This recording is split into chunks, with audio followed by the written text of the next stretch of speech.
Hey guys, I'm Tactical Pumpkin and welcome to my no-nonsense quick start guide on how to play Iron Man in Marvel Rivals.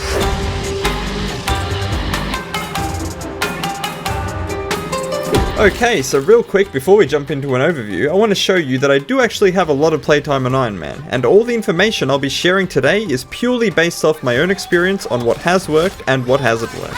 Hit the bridge. Well, let's start off with a quick overview of Iron Man's abilities. Your left click is the Repulsor Blast. This will almost always be the first attack that you use when entering combat because it has infinite range and no damage drop off. However, the AoE damage is very bad, and keep note, the projectiles themselves are very slow, which means you need to lead your target for a direct hit which deals much more damage. An extra bit of info that the game does not mention anywhere is that the third shot of the Repulsor Blast combo fires a projectile that costs more ammunition, travels faster, does more damage, and also has a larger blast radius, so you want to make sure that that third shot is always landing. Also, a side note worth mentioning, the Repulsor Blast projectiles will despawn from existence if you die before they hit your target, so don't expect to get any cheeky trade kills with this attack. Next up, we have the right click attack, which is the Unibeam. This shares the same ammo count as the Repulsor Blast, but is used for focusing damage on individual targets rather than splash damaging a group of targets. The base Unibeam deals a constant 120 damage per second at a maximum range of 25 meters, assuming that you can track your target accurately. It also damages through targets, which means you can melt enemies that are pushing through tight choke points together. It's also worth noting that the Unibeam is firing at an angle due to the nature of Marvel Rivals being a third-person game. This means it's easier to keep the beam on target if you aim slightly to the right of your enemy. If you aim slightly to the left, however, you'll find that the Unibeam loses contact with your target much more easily. This also seems like a good time to mention that there are special crosshairs people have made for Iron Man specifically that are rotated slightly to show the path of the beam. If you'd like to use the same crosshair yourself, I'll leave a crosshair code down below in the description that you can import right into your game. Continuing down the list, we have the ultimate ability,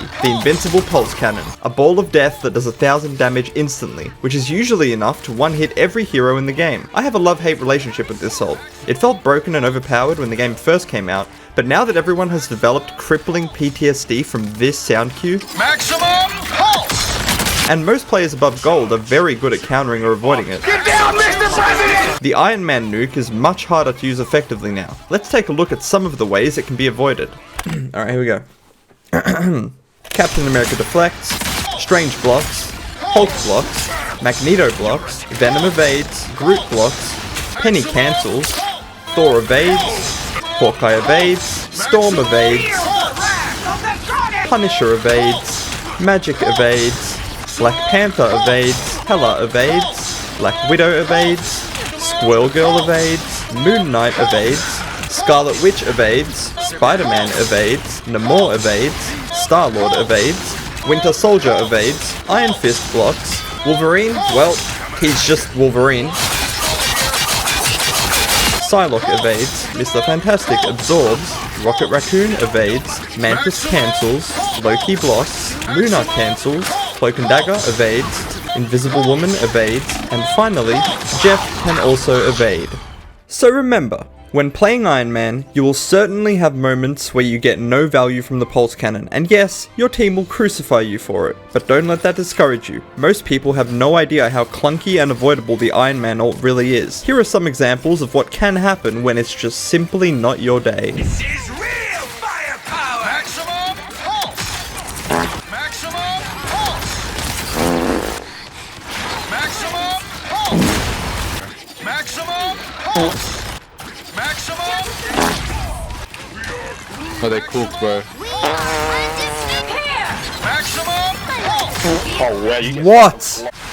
Maximum pulse! This is Yeah, those are some unfortunate ults, but it's okay. If you can manage to land the ult, you can counter some very annoying ultimates. Most notably, Luna, Mantis, and Cloak and Dagger ults can all be countered with this ability, and you should be using it for that most of the time. Next up, we have Hyper Velocity, Iron Man's shift ability. This is fairly straightforward. It allows you to move much faster and depletes your fuel gauge. When you run out of fuel, you'll need to wait a little while for it to regenerate. This mobility mode is great for quickly getting out of bad situations. It's also great at getting you behind enemy lines, which helps a lot up when diving on backline characters. The next ability is Iron Man's E, which is called Armor Overdrive. This is where Iron Man gets most of his DPS from. Armor Overdrive is essentially a temporary buff that supercharges your left click and right click attacks. When in Armor Overdrive mode, you will also gain the ability to press F to use the missile barrage attack that you can normally only use in Iron Man's hyper velocity mode. Entering Armor Overdrive will animation lock you for a couple of seconds and stop you from using shift to move around quicker. Similarly, when Armor Overdrive runs out, you will also be forced into an animation lock that can easily get you killed if you're trying to get away from danger in hyper velocity mode. If you have a Hulk on your team, you will have access to the Iron Man Hulk team up, which will upgrade this ability to Gamma Overdrive, which works exactly the same way, just with higher damage buffs. The final ability in Iron Man's arsenal is his F, Micro Missile Barrage. This attack works differently depending on which flight mode Iron Man is in, and whether or not he has Armor Overdrive activated. Without Overdrive active, Missile Barrage can only be used while in Hyper Velocity flight mode. And this version of the Missile Barrage attack acts as a carpet bomb that fires 2 sets of rockets in parallel columns underneath you. I have done some testing to figure out how to aim this attack properly, because it is a little bit finicky, and I found out that the angle the rockets travel in depends on how high above the ground you are. For example, if you're flying as close to the floor as possible, the missiles will fly forwards almost completely horizontally away from you. However, if you're very high up, the rockets will almost immediately nosedive straight down to the ground as soon as you fire them. This means that to get the most damage out of this attack on a single target, you want to fly as close to the ground as possible and learn to time the attack so that as many missiles make contact with the target as possible. Micro Missile Barrage works differently when you activate Armor Overdrive mode. In this mode, you can no longer fire the missiles while flying in hyper velocity mode.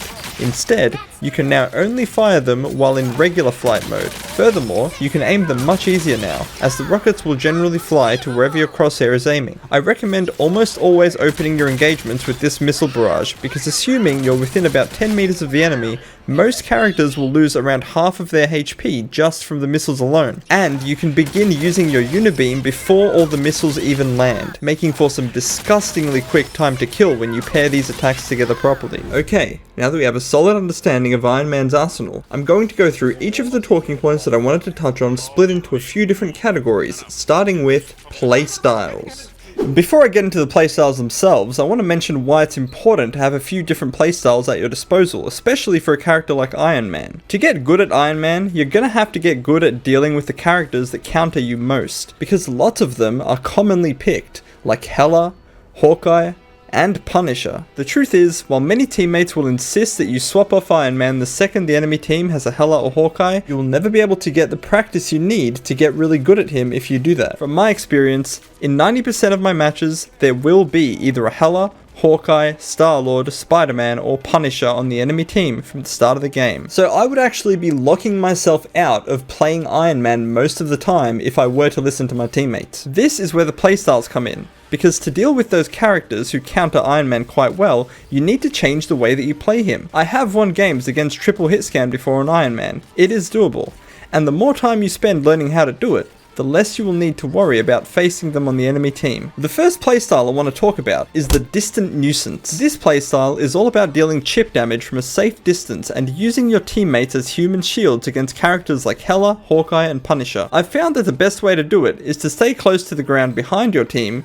so that from the enemy's perspective, you are hidden behind all the other players and can't be touched by their attacks. Because after all, the main reason it's supposed to be so easy for these characters to counter you is because most Iron Man players stay high in the sky, where you are separated from your team and become an easy target to single out and delete with hit scan. It goes without saying, but the best way to deal with the hit scans is to never let them have line of sight of you. You always need to be hyper aware of their positioning so that you can place yourself in spots where you can still attack the enemy front line whilst the hit scans in the back can't see you. I like to call the second playstyle Strength in Numbers. This is primarily for dealing with characters that like to dive Iron Man, such as Spider-Man and Iron Fist.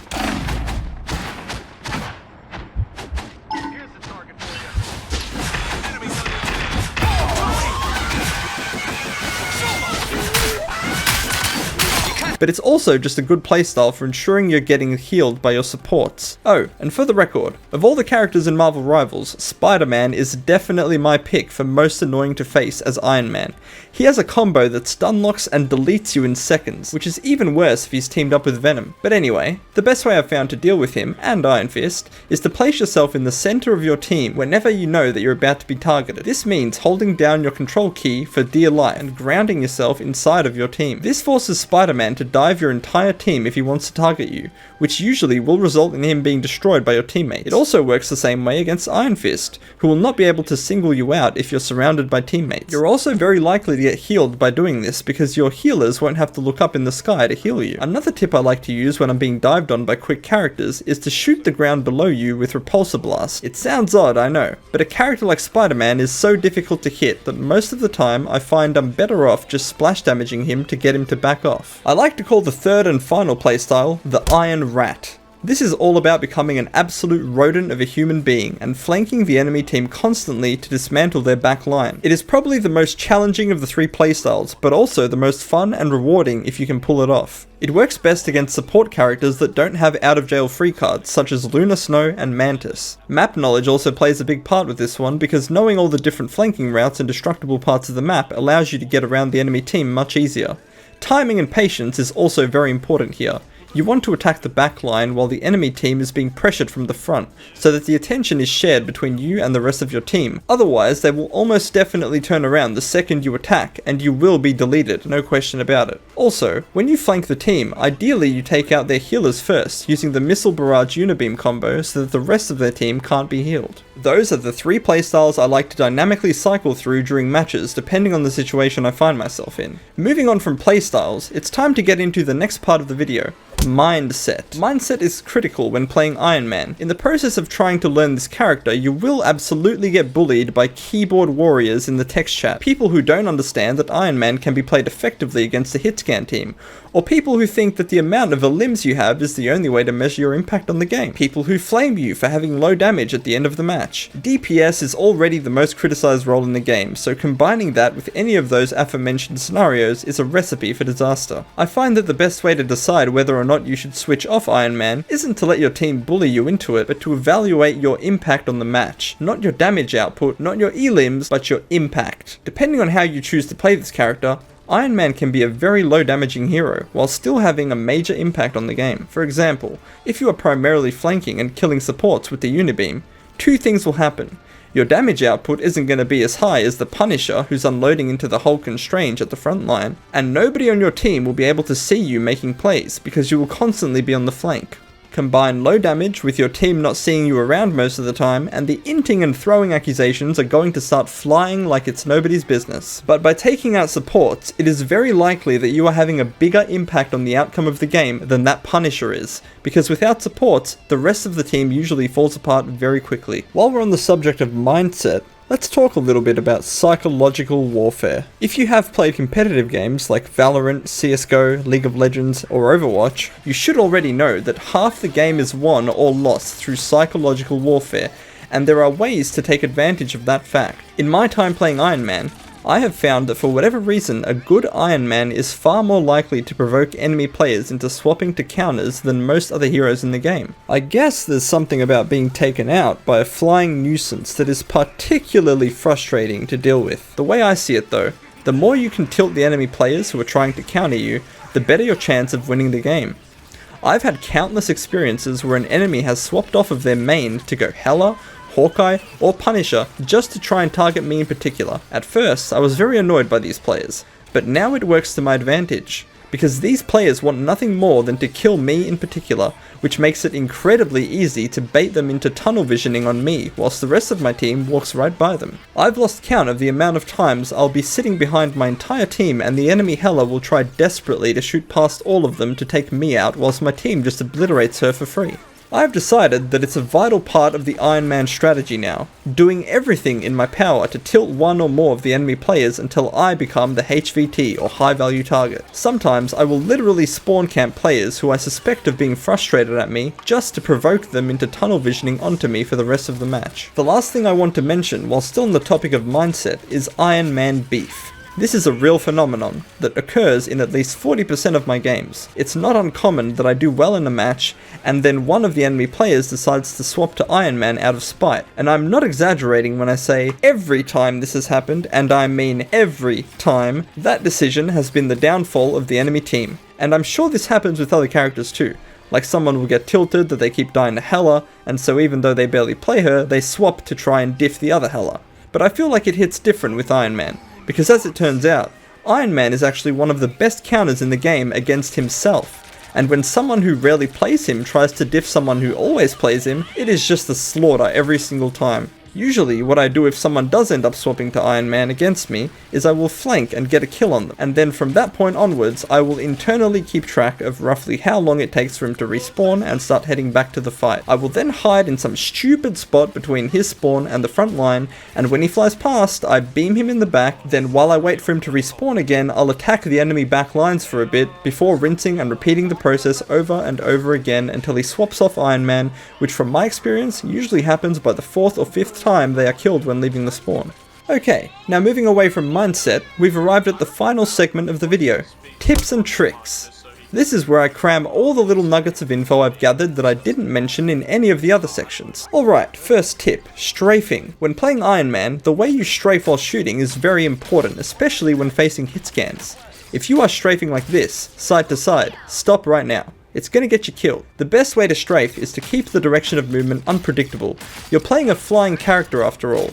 You have freedom of movement in literally every direction. Strafe up and down and diagonally. It gives you a massive advantage against non-flying heroes who are limited to side strafing. Second tip, sending a repulsor blast every time you disengage a fight. When you are in combat with someone as Iron Man using the unibeam and you feel like you are losing the fight and need to retreat to heal, you can always send one last repulsor blast shot out right before flying away. It takes almost no time, and if you manage to land a direct hit, assuming you've already done some decent damage, there's a good chance you could finish off your opponent and get away with a kill. Tip number 3. This is pretty obvious, but I haven't mentioned it yet, so I'm doing it now. Learning the locations of the healing packs on every map is essential for playing Iron Man, because you will be flying around and flanking so much that it's unlikely that your supports will always be capable of healing you. The more self-sufficient you can be as Iron Man, the more stress you can take off your support, and the better you will be at surviving in general. If you ever run into an Iron Man who complains about not getting healed, chances are they're not a very good Iron Man player. Tip number 4.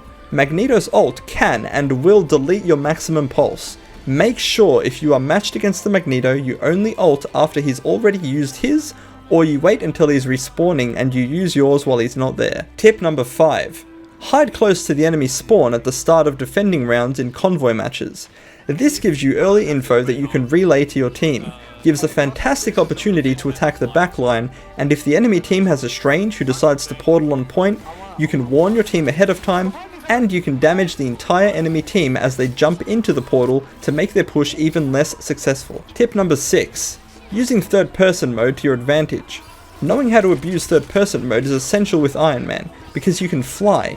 You can peek over and around things that most other players cannot, giving you free intel and a chance at jumping enemies at the perfect times. Tip number 7. Use out of bounds areas. As Iron Man, you can fly and hide under cliffs and pits that most characters can't take advantage of. There's no better way to surprise an enemy than to hide off the map while third person peeking them and then jumping them at the perfect time. It works quite well and is definitely a unique strength of flying characters. Okay guys, that just about does it for all the info I wanted to throw into this guide. Thank you so much for clicking on the video and sticking around to the end. I hope you learned something new, and if you did, don't forget to leave a like, and if you think I left out anything important, feel free to comment down below so we can all share our knowledge with each other and continue improving ourselves. That's all from me for today guys. Thanks again for watching. I will catch you next week with another video.